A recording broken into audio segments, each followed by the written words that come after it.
Shalom, bienvenidos a Hablemos de Torá al Natural.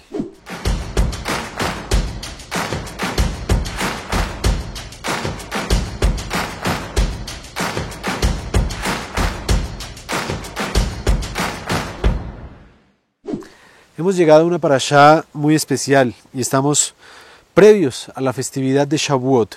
Y con ello es interesante notar que en este libro de números que estamos iniciando, en el capítulo 3, versículo 40, es la sexta aliyá y nos va a hablar de algo que está precisamente conectado con la festividad de Shavuot y con el rol del sacerdote, de los primogénitos. Miremos lo que nos dice el texto en el capítulo 3, versículo 40. Vayomer Adonai el Moshe, Pekod kol behor zahar libnei Israel mi ben jodesh vamala vesa et mispar shmotam.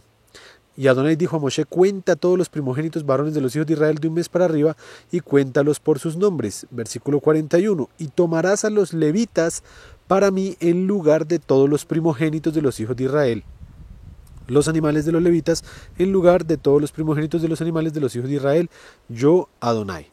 Nos va a dejar ver que había un momento de elección previo sobre los primogénitos y sobre ellos recaía el concepto de el sacerdocio.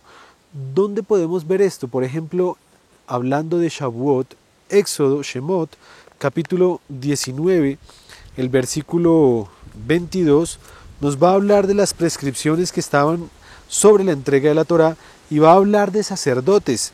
Si ustedes van conmigo a Éxodo 19, versículo 22, van a notar que dice: y también que se santifiquen los sacerdotes que se acercan a Adonai. Y el versículo 24, y Adonai dijo: ve, desciende y subirás tú y Aarón contigo, más los sacerdotes. Y se preguntan los sabios, ¿quiénes eran estos sacerdotes? Si aquí para el momento de Har Sinai, de Shavuot, de la entrega de la Torá, aún no habían elegido a la familia de Aarón como la familia sacerdotal. Aún no se había dado el suceso del becerro de oro para que fuese aquel instante en donde la tribu de Leví cobrara esta responsabilidad de ser los que reemplazarían a los primogénitos. ¿Quiénes eran estos sacerdotes? Los primogénitos de cada tribu de Israel. Algunos sabios argumentan y dicen sería Rubén como primogénito y todos los rubenitas, y otros dicen no, porque contaron los primogénitos de todas las tribus.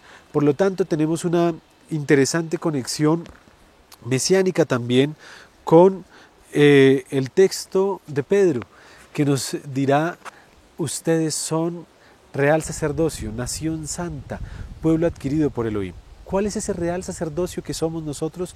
Bueno, esta figura de la primogenitura de la que se habla en esta parashá, en conexión con el deseo de nuestro Padre Celestial de quienes quería que fuesen los sacerdotes, y eran los primogénitos de cada hogar. ¿Quién es primogénito?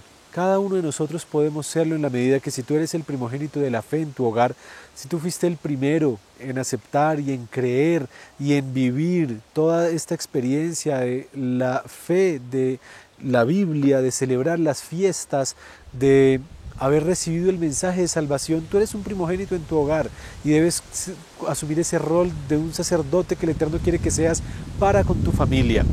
Que el Eterno permita que esa primogenitura que Él ha dado sobre el concepto de quien desea que le sirva pueda hacerse sin necesidad de ser el primogénito literal y físico, como sucedió con David. David fue el séptimo hijo de Ishai y a él lo llamó su primogénito.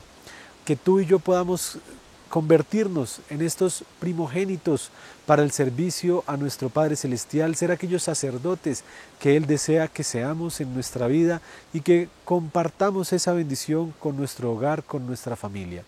Quiere el Eterno permitirnos una excelente festividad de Shavuot en donde podamos presentarnos como familia delante de nuestro Padre y decir: Naaseh Benishma, haremos y escucharemos. Aquí estamos delante de ti, Señor, para recibir este hermoso regalo que nos das, que es tu Torá, y en la conexión de los Talmidim de Yeshua, el poder de la Ruach HaKodesh para predicar esta palabra. Bendiciones a todos, Shabbat Shalom y Hag Sameach.